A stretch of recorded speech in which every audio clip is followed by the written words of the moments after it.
Olá!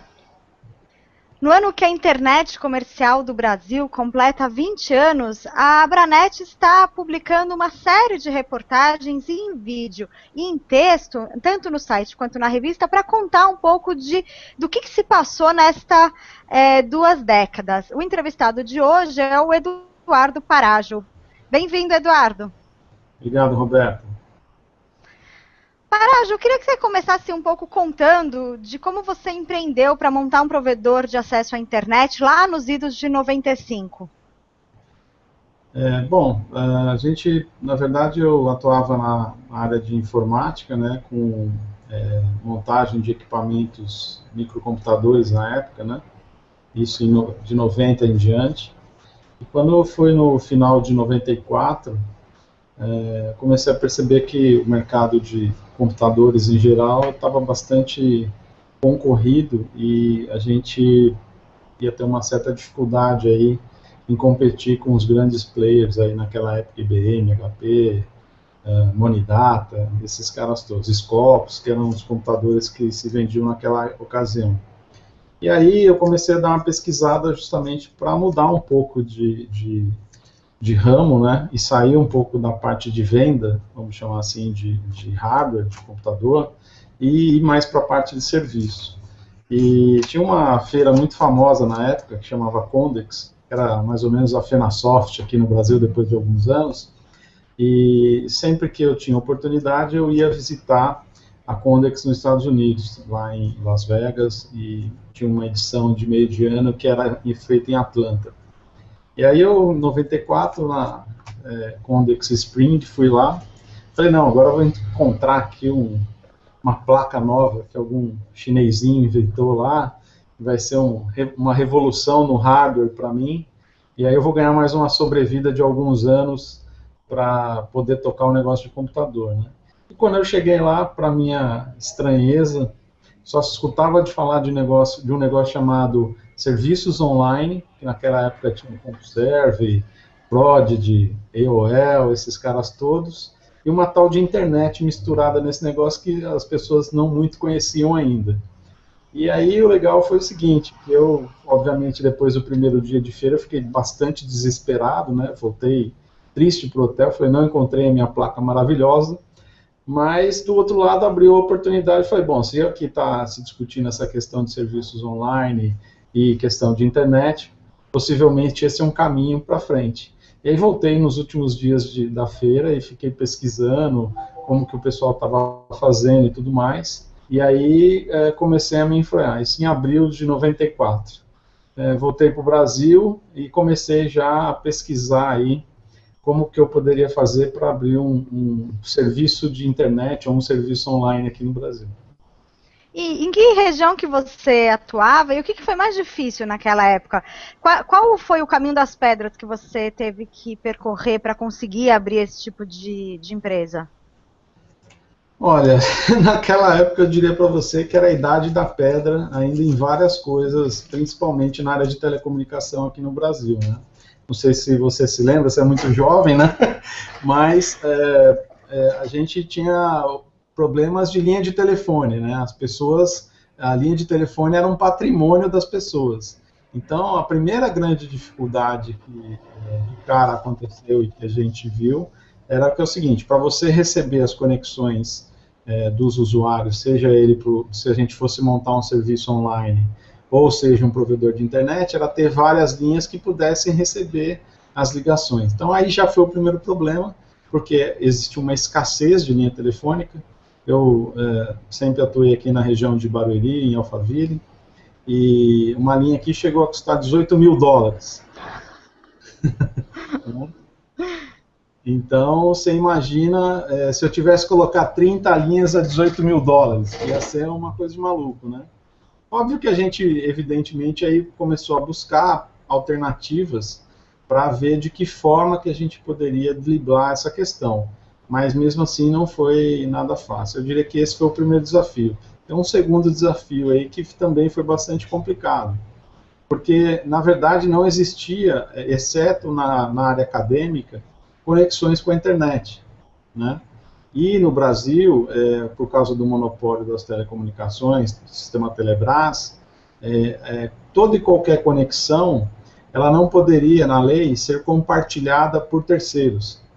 Então, se eu quisesse contratar uma linha dedicada, que era o nosso objetivo naquele momento, me conectar aos Estados Unidos para me conectar à internet, e aqui na ponta eu compartilhar isso com os meus usuários, isso não era permitido. E aí foi uma discussão grande, na época já estava se pensando na questão da privatização do setor de telecomunicações, até que a Embratel, por exemplo, aceitasse fazer essa conexão e com o fim de internet. Só que a própria Embratel ainda não tinha, naquela ocasião ainda, o fornecimento de acesso à internet vamos dizer, em escala para provedor, né? Naquela época, pouco tempo depois, eles começaram a ofertar uma lista de pessoas que se candidatavam que queriam ter a experiência do acesso à internet, né? Então tinha 1000 pessoas que foram sorteadas naquela ocasião, que poderiam ter o acesso de escada à internet naquela época numa grande velocidade de 9.600 bps. 9.6K. Você estava falando aí do mercado consumidor. Existia essa demanda ou os primeiros provedores tiveram também um papel de evangelizar esse mercado, mostrar para as pessoas o que a rede poderia proporcionar a elas, e tendo em vista que o conteúdo que a gente tinha disponível na internet era infinitamente menor do que a gente tem hoje, né? Então elas viam valor para contratar esse serviço? Então, na verdade, começou a se criar um auê, né, vamos dizer assim, sobre esse negócio chamado internet. E, evidentemente, as pessoas tinham interesse em fazer isso. Primeiramente, naquela época, eu acho que era muito mais no sentido de comunicação mesmo, e-mail. Acho que é aquilo lá. E as primeiras, evidentemente, consultas aí, naquela época tinha alguns sites de pesquisa já naquela época, né? Uma fonte de pesquisa, mas ainda era muito embrionário, né? Mas as pessoas, em geral, no Brasil, naquela ocasião, já tinham interesse em estar conectado na rede de alguma forma. E aí, realmente, despertou esse lado no usuário, e do nosso lado, realmente, foi ser professor, né? Porque era assim, por exemplo, às vezes, quando a gente começou, no nosso caso, a gente fez uma parceria aqui em São Paulo com um empreendimento do World Trade Center na época, e a gente conseguiu colocar, vamos dizer, os serviços disponíveis, acho que foi em setembro de 95. E começamos, evidentemente, a fazer um trabalho de venda, né? Mas, por exemplo, as pessoas ligavam para nós, eu quero acessar a internet e tal, então vamos lá, eu quero acessar. Bom, o senhor tem um computador? Mas precisa de um computador para acessar a internet? Sim, senhor, só precisa de um computador. Então tá bom, vou comprar um computador. Aí passava um tempo, o cara comprava um computador, ligava. Bom, então agora eu vou querer fazer o acesso à internet. Então tá bom, vamos lá. O senhor está com a linha de telefone, o modem? Não, mas o que é o modem? Não entendo, o que é o modem? Não, então, para conectar, o senhor vai ter que usar uma outra linha telefônica, porque o senhor vai ter que discar. Então, realmente houve um trabalho muito forte de professor mesmo digital dos provedores, né, para ensinar os usuários. Evidentemente, com o avanço da tecnologia, isso agora está do DNA, vamos dizer, dos mais jovens, né? Os bebês já nascem mexendo nos iPhones, nos iPads da vida. Assim, já começa assim. Essa fase de evangelização durou até quando? E com a privatização do sistema Telebrás, isso melhorou muito? Foi um marco recente, assim, porque a gente está falando de 95 até 98, mais ou menos. Foi o primeiro marco que você pode dizer sobre essa história da internet comercial no Brasil? Eu acho que a primeira questão que... eu acho que teve... talvez vários momentos aí, vamos dizer assim, que eu possa pontuar, né? Eu acho que o primeiro momento que aconteceu foi relacionado logo quando a internet comercial surgiu, não sei, bom, você não devia nem acessar a internet nessa época ainda, mas assim, você cobrava por tempo de conexão. Então o usuário pagava por tempo que ele estava conectado no sistema, né? E aí, esse tempo que ele ficava era cobrado por hora de utilização. Aí em 96, no final de 96, eu diria para você que o primeiro marco que aconteceu foi justamente esse. Né? Os provedores começaram a ofertar acesso ilimitado, sem mais contar o tempo. Então, acho que isso foi a primeira questão. Desde o início... É porque antigamente você tinha aquele negócio de esperar até meia-noite para você ter o pulso único, né? Veio depois ainda, né? Isso, apesar do ilimitado, isso acabou acontecendo bem depois que o sistema foi privatizado. Eu diria para você que isso foi já na época de 98 para 99 que começaram essa história. Na verdade, não, desculpa, eu minto. A questão do pulso depois da meia-noite já existia no sistema Telebrás como um todo, né? E muita gente usava depois da meia-noite para pagar um pulso só, né? Isso realmente aconteceu. Mas aí depois disso, eu acho que o outro marco que aconteceu foi em 99, acho que foi quando surgiu o IG, né? Que daí era o provedor de internet gratuito, né? Esse também foi uma coisa que mexeu bastante com o mercado na época e de certa forma, criou assim um desbalanço geral na forma como todo mundo trabalhava e coisas do mercado de internet que a gente acabou tendo que se reinventar, vamos dizer assim. Qual foi o maior impacto para vocês? Percepção do usuário, que ele entrou com essa internet gratuita? O que você teve que mudar, em particular, no seu modelo de negócio? Bom, primeiro que de gratuita não tinha nada, né? Tinha alguém pagando a conta, né? E aí é uma questão de subsídio cruzado. A primeira ocasião de subsídio cruzado que a gente teve é onde uma operadora entrante ofertava um repasse de valor em virtude daquela geração de tráfego, né? Para o lado de quem realmente não estava nesse jogo, né, e que era a maioria, o grande problema foi o seguinte: na verdade, o cara tinha receita com o usuário e com o serviço que ele prestava e custos, e muita gente fechou, né? Muita gente fechou. Muito provedor deixou de atuar. E aí, até coincidindo com isso, a gente teve a bolha que estourou, né, ali no começo dos anos 2000. Que outros marcos que você levanta para esse setor e os principais impactos para os provedores? Eu acho que a questão do gratuito, eu acho que foi realmente assim, eu diria que talvez um dos maiores chacoalhões que esse mercado tomou, porque naquele momento começou a se perceber que você não tinha nada que perpetuasse muito na internet de uma forma estável, né? Por mais que se pareça um mercado simples, é extremamente hostil e uma ideia ou uma questão pode bagunçar toda a estrutura do mercado e como ele atua. Então, acho que essa foi a primeira... Eu diria, foi a primeira vez que eu escutei falar que os provedores iam morrer, né? Acho que essa foi a primeira vez.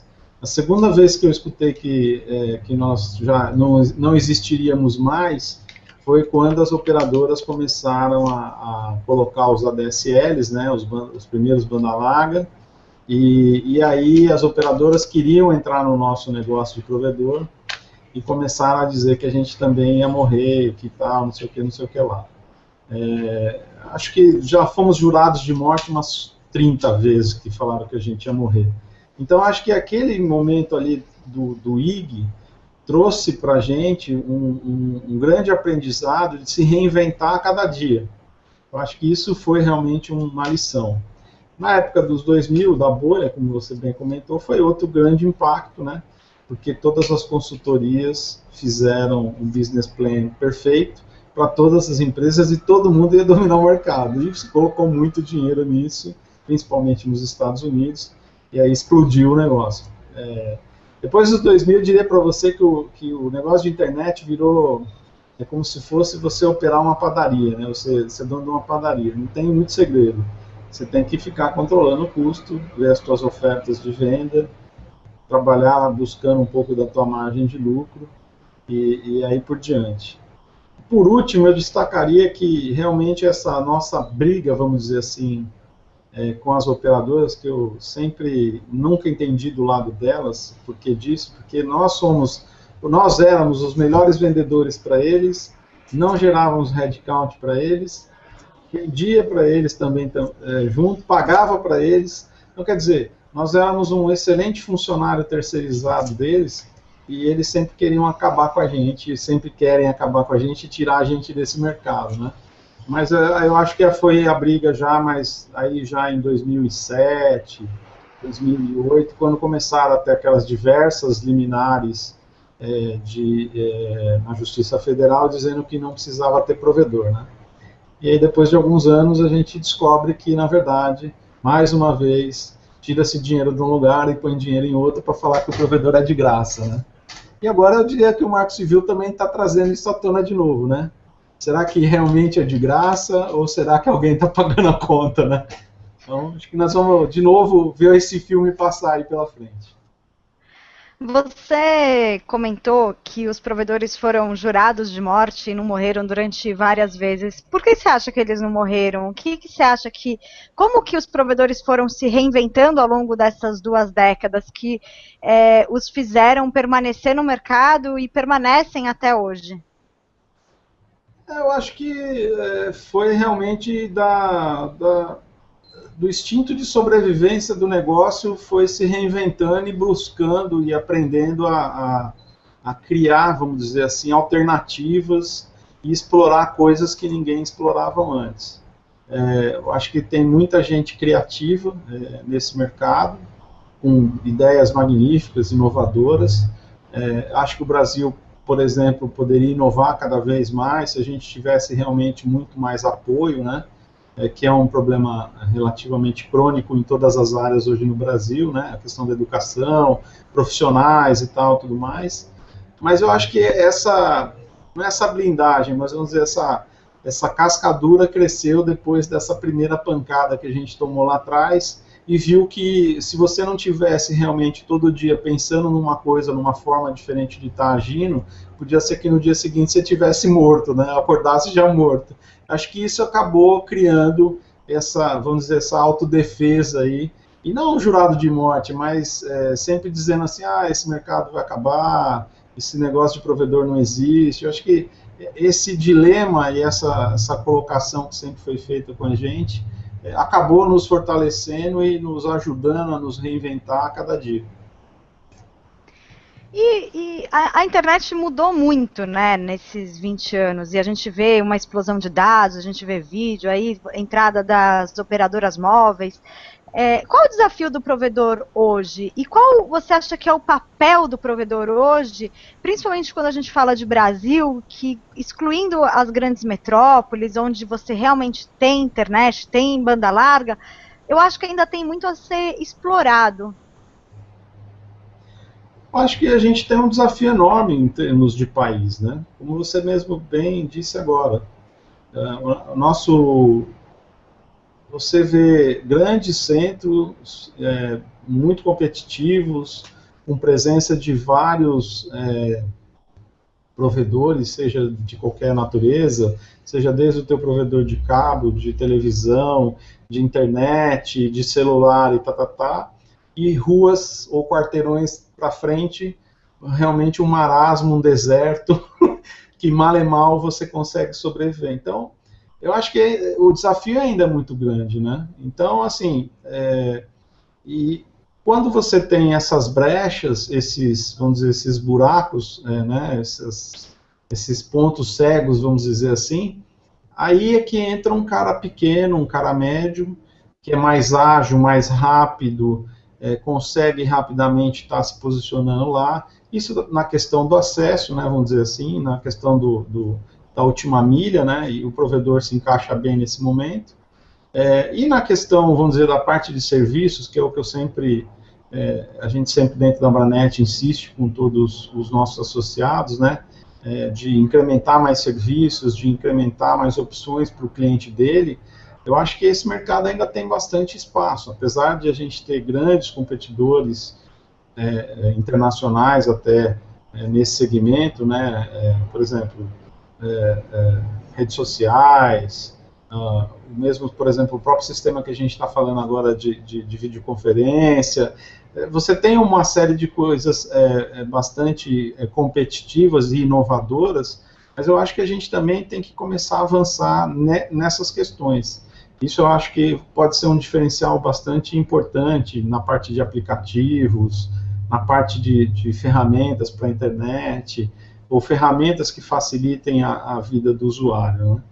O acesso, eu acredito que, por mais que a gente veja que muita gente fala, não, nós temos 100 milhões de conexões banda larga, 200 milhões de conexões banda larga. Acho que enquanto as pessoas imaginar que um acesso via celular é realmente uma conexão de banda larga, está tendo um erro aí de avaliação, né? Porque o celular, ele te traz a mobilidade, ele te traz uma série de facilidades, mas você nunca vai conseguir colocar no celular, por questões da própria engenharia, de frequência e tudo mais, a capacidade que você consegue colocar num computador, por exemplo, como a gente está fazendo agora. Então, eu acho que o esforço que a gente tem que fazer é realmente de avançar na questão da banda, vamos dizer, da conectividade internet fixa, né? Porque estando nas casas, estando nas empresas, estando nas escolas, essa conexão fixa realmente vai ajudar a trazer muito mais aplicativos, muito mais conteúdo, muito mais educação, muito mais entretenimento. Então, para o nosso país, eu acho assim, apesar das vezes as pessoas acharem que está bastante saturado, pelas próprias dimensões do Brasil, eu acho que tem um mercado ainda muito grande ainda para avançar nesse sentido. Mas quais são os entraves hoje para esse aumento da banda larga? O que precisa ser feito? E a gente faz essa entrevista enquanto o Marco Civil está sendo discutido, né? Estão sendo recebidas as contribuições públicas para a regulamentação de 2 pontos principais aí da neutralidade da guarda de logs, mas do ponto de vista de aumentar a banda larga fixa no Brasil, o que você acha que ainda precisa ser feito? Quais são os pontos críticos que hoje são necessários para a gente conseguir criar um ambiente que mais provedores possam oferecer essa conectividade em lugares remotos, onde às vezes não é interessante para a grande operadora chegar? Eu acho que tem que ser... Bom, vamos lá, né? Vamos separar bem também esse assunto, que eu acho importante, o acerto, vamos dizer, que houve na escolha do modelo brasileiro com relação à internet, né? A internet não é um serviço de telecomunicações. Então, você tem prestadoras de serviço de telecomunicação, pequenas operadoras ou grandes operadoras, que são o suporte para você ter atividade de serviço de internet, né? Então, essa segmentação, eu acho que o Brasil fez uma escolha acertada, porque conseguiu gerar 2 mercados, um regulado, extremamente regulado, que é a questão das telecomunicações, e um outro que não é regulado, que tem agora a sua primeira lei, que é o Marco Civil, que trata exclusivamente da questão da internet. Eu acho que o principal erro que possa acontecer hoje é tentar se juntar a isso, como a gente vê várias e várias vezes as pessoas, as empresas, principalmente as grandes empresas, tentarem fazer e tratar isso como uma coisa só. Então, acho que isso nós não podemos cair nesse erro. Desculpa, como está sendo discutido pela FCC, que é a Anatel dos Estados Unidos, que lá eles estão discutindo essa proposta de colocar os provedores no mesmo segmento de telecom, né? É que lá nasceu diferente, lá era tudo junto.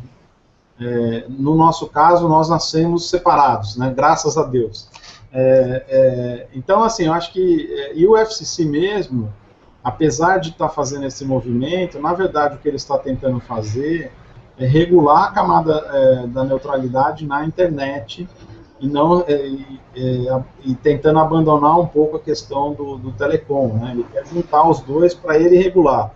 No nosso caso, aqui no Brasil, a gente tem a Anatel hoje, que cuida toda a parte de telecomunicações, que é a agência responsável por lidar com os autorizados ou os concessionários de telecomunicação, e tem um outro ente aqui chamado Comitê Gestor da Internet no Brasil, que esse cuida das políticas de governança da internet no Brasil e tudo mais. Então já está separado essa questão.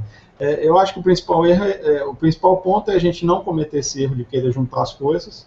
A gente já tem várias e várias explanações a respeito de concentração de mercado, do que isso não é benéfico para os usuários finais, para a sociedade como um todo, cada vez que você concentra na mão de poucos, né, as coisas. E eu acho que do lado do serviço de telecomunicações, aí falando bem das questões regulatórias, eu acho que existem ações que precisam ser feitas para justamente aumentar a competição, né? Por exemplo, permitir-se a revenda de serviços de telecomunicações seria uma alternativa boa.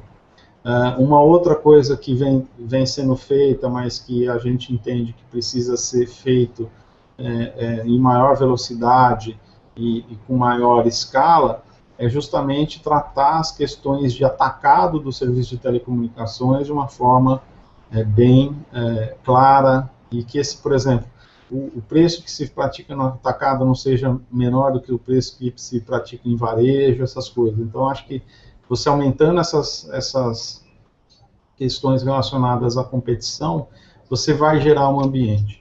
A outra é, evidentemente, você diminuir barreiras regulatórias ou de obrigações, né? Quer dizer, quanto mais obrigação você coloca, ou mais barreira regulatória, mais problemas você cria, né, para a expansão, vamos dizer, dessa capilaridade do serviço de telecomunicações que a gente está falando aqui. Então, e eu acho que um outro aspecto, que aí envolve questões muito mais a serem discutidas, está relacionado à questão de que isso custa muito dinheiro, não é simples. E a maioria desses operadores, pequenos operadores, tem uma série de dificuldades para se conseguir capital para investimento nessas infraestruturas, né? Hoje, essa capacidade de investir para os provedores é o principal motivo, porque para você colocar a rede, seja por rádio, seja por fibra, o montante que tem que ser despendido a isso é enorme. Hoje, esse pode ser um dos principais entraves? Eu diria que pode ser um dos principais entraves, mas se existisse uma política de financiamento para este tipo de investimento, com taxas de juros de longo prazo, pequenas e médias empresas pudessem ter acesso a esse dinheiro, né? Porque você vê esse tipo de financiamento, mas você vê em super empresas, né? Em empresas que realmente têm são muito grandes e tudo mais. Eu acho que o grande desafio realmente é a gente buscar uma alternativa de trazer essas linhas de financiamento, de investimento de longo prazo, serem acessíveis para pequenas e médias empresas. Aí eu acredito que realmente a gente vai fazer um belo acerto aí de ter mais infraestrutura e tudo mais. A outra questão que também é bastante polêmica e complicada é a questão do tributário desse negócio, né? Realmente é bem complicado. E assim, na verdade, o ponto que eu sempre falo é que o benefício dessa história não é para o operador, né? Pagar o ICMS não é o operador que está pagando, quem está pagando é o usuário final. Você está encarecendo a conta para o usuário final. Eu, como operador, vamos dizer assim, né, comprar os meus insumos com bitributados é pior ainda, né? Eu dobro praticamente o custo das minhas coisas. Então, mas isso é um problema crônico brasileiro, né, da questão da bitributação, imposto sobre imposto. Eu acho que precisava realmente de se pensar em maneira de você criar mecanismos realmente de deixar essa carga de impostos mais acessível. Porque a gente sabe que um dos grandes problemas que a gente sabe dos clientes é o poder aquisitivo, né, o poder de compra desse usuário. Essa é uma questão também que eu diria que esse tripé, vamos dizer assim, é importante, de certa maneira, ser endereçado. Uma questão bastante complicada ainda, que vai gerar muita discussão.